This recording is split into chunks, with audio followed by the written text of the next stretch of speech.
Are we going? Okay. Just wanted to share a beautiful short story poem called Becoming Like Children or Become Like Children. It's from a man called Anthony De Mellos, and it very much is aligned with the work I'm doing with root cause, rapid core healing in childhood trauma. So let's begin.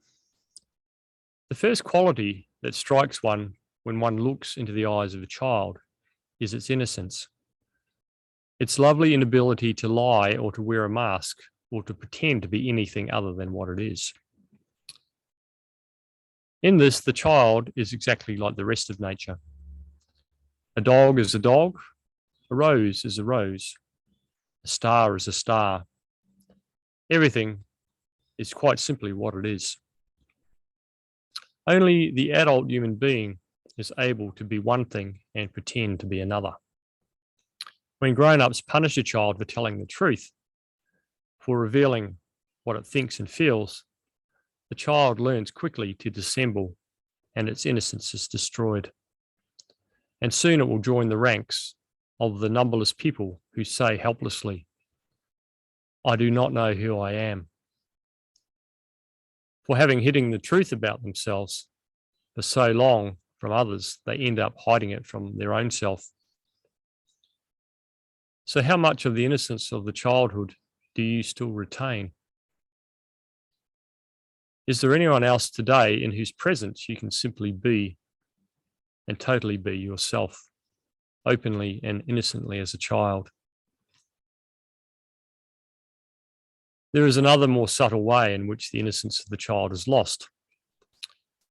When the child is infected with the desire to become somebody. So contemplate the crowds of people who are striving, might and main, to become not what nature intended them to be, musicians and cooks and mechanics and carpenters, gardeners, inventors, but to be something else, to become somebody who is successful, famous, powerful, to be something that will bring, but not quite self-fulfillment, but self-glorification, self-expansion. Are you looking at the people who have lost their innocence because they have chosen not to be themselves, but to promote themselves and show off, even if it is only in their own lives? So look at your daily life. Is there a single thought, a word, an action, untainted by the desire to become somebody? The child, like the innocent animal, surrenders to its nature, just to be, and quite simply be what it is.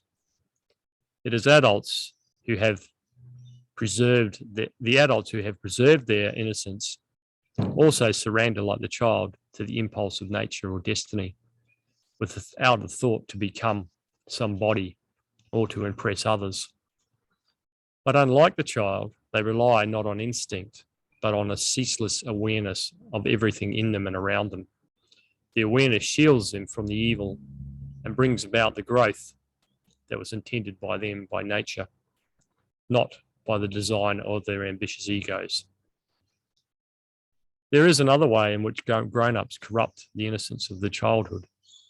They teach the child to imitate someone. The moment you make a child carbon copy, you stamp out the spark of originality from which they come into the world with. And the moment you choose to become like someone else, however great or holy, you have prostituted your being. Think sadly of the divine spark of uniqueness that lies within you, buried under the layers of fear, the fear that you will be ridiculed or rejected if you dare to be yourself and refuse to conform mechanically in the way you dress or act or think. See how you conform, not only in your actions and thoughts, but even in your reactions, your emotions, your attitudes, your values. You dare not break out of this prostitution and reclaim your original innocence. This is the price you pay for the passport of acceptance by your society or your organization.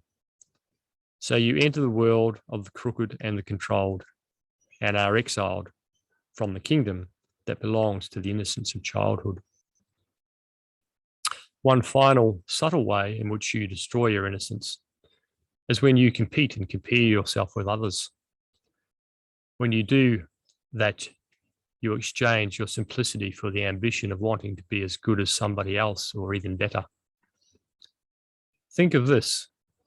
The reason why a child is able to preserve its innocence and live like the rest of creation in the bliss of the kingdom is that it has not been sucked into what we call the world, the region of darkness inhabited by grown-ups whose lives are spent not in living, but in courting applause and admiration, not in a blissful being themselves, but in a neurotical comparing and competing and striving for those empty things called success and fame, even if they can be attained only at the expense of defeating, humiliating, destroying somebody else.